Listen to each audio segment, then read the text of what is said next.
Have you ever wondered why some of your normal habits feel heavier than they should? Why overthinking feels like survival? Why being independent feels like isolation? Why love sometimes feels unfamiliar, even when it's right in front of you? What if I told you some of the things you've been calling personality are actually patterns you learned when you were too young to understand what was missing? And what if those patterns quietly trace back to something deeper, childhood neglect? Stay with me, because by the end of this video, you won't just understand these habits, you'll see yourself differently, and maybe, for the first time, you'll understand why you are the way you are. Let's begin. The first normal habit is being too independent. You tell yourself, I don't need anyone. You solve your own problems, you don't ask for help, you handle everything quietly. On the surface, it looks like strength, but deep down, it may not be strength at all. It may be a child who learned early that no one was coming, so instead of waiting, you adapted. You became your own support system. You learned that needing people leads to disappointment, so you stopped needing them. From a Stoic perspective, self-reliance is a virtue. But there's a difference between chosen independence and forced isolation. One comes from strength, the other comes from survival, and if you listen closely, you can feel which one is yours. The second habit is overthinking everything. You replay conversations. You analyze tone, timing, words. Did I say something wrong? Why did they respond like that? Your mind never rests, and people call you thoughtful or deep. But what they don't see is the anxiety underneath. Because as a child, emotional safety was unpredictable. You had to read between the lines. You had to sense moods. You had to prepare for reactions.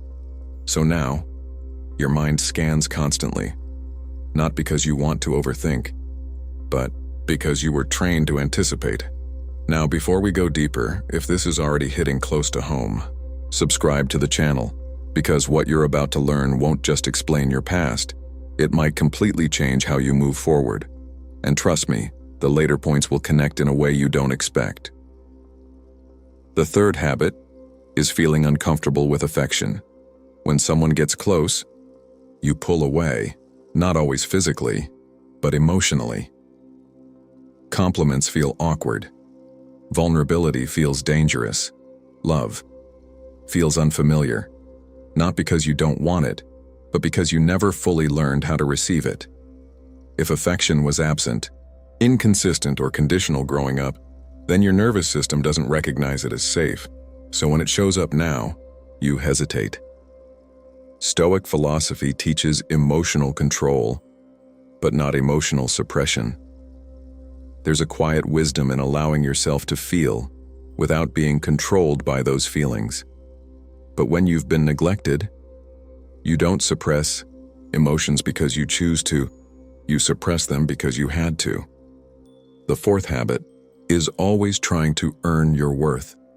You feel like you have to prove yourself. Through success, through being helpful, through being good enough. You tie your value to what you do, not who you are. Because somewhere along the way, love felt conditional, approval felt earned, and attention felt rare. So you adapted. You became the achiever, the fixer, the reliable one. But here's the truth. Stoicism quietly reminds us of, your worth was never something to be earned. It was something you already had before the world told you otherwise. The fifth habit is emotional numbness. You don't react strongly. You don't get easily overwhelmed. You stay calm, composed, detached. People admire that. They think you're emotionally strong. But sometimes, it's not strength. Sometimes, it's absence, because when a child experiences consistent emotional neglect and they don't just feel pain, they learn to stop feeling altogether. It's not that emotions disappeared. It's that they were buried too deep to access. Stoicism values calmness, but not emptiness. There's a difference between inner peace and emotional shutdown. And if you've been confusing the two, you're not alone.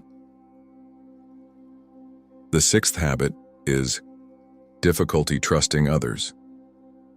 Even when people show up for you, even when they prove themselves, there's still a voice inside that whispers, "Don't rely on them too much.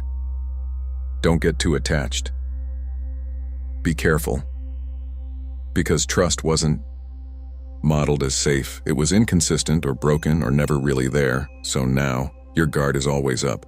Not because you want to push people away, but because you don't know what it feels like to fully let them in.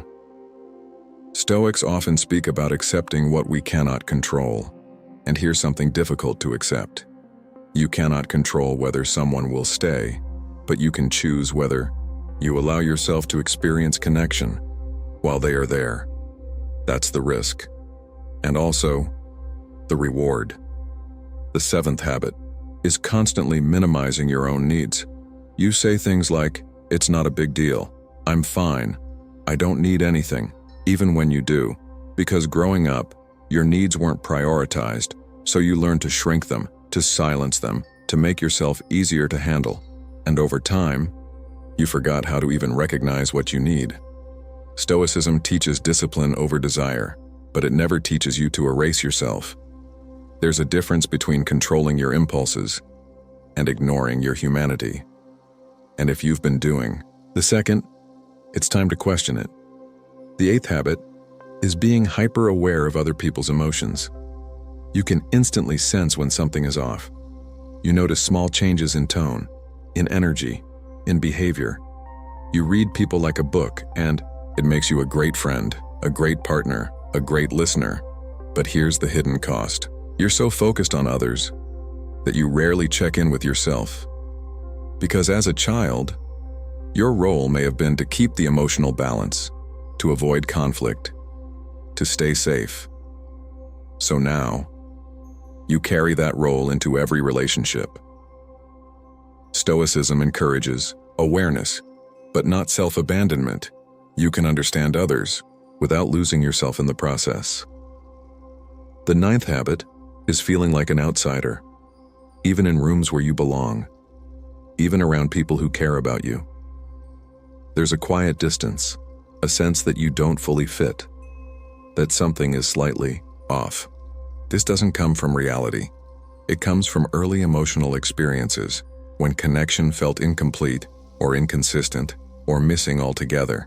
You didn't feel seen, so now, even when you are seen, it feels unfamiliar, and unfamiliar often feels unsafe. Stoics speak about belonging to the world, not needing validation from it. But there's a deeper truth. Humans are wired for connection, and if that wiring was disrupted early, it doesn't mean you don't belong. It means you learned not to feel like you do. And the 10th habit, the one that ties all of this together, is being incredibly hard on yourself. Your inner voice is critical, demanding, unforgiving. You expect more from yourself than you would ever expect from anyone else. Because deep down, you internalize something very early. If I'm not enough, I'll be overlooked. So you push yourself, you correct yourself, you judge yourself, constantly. Stoicism teaches self-discipline, but it also teaches self-awareness. And there's a powerful difference between guiding yourself and attacking yourself. One leads to growth, the other leads to exhaustion. Now here's the part no one talks about. These habits, they helped you survive, they protected you, they made you who you are today. So this isn't about blaming your past, it's about understanding it. Because once you see the pattern, you gain something powerful. Choice. You can choose to keep the parts that serve you and slowly, gently, let go of the parts that don't. Not all at once, not perfectly, but consciously, because you're no longer that child, and the life you're building now deserves awareness, not autopilot. So the next time you notice yourself pulling away, overthinking, silencing your needs, pause, not to judge yourself, but to understand yourself. Because awareness is the first step toward freedom and freedom is something you were always meant to have. With that said, thanks for watching, and until next time.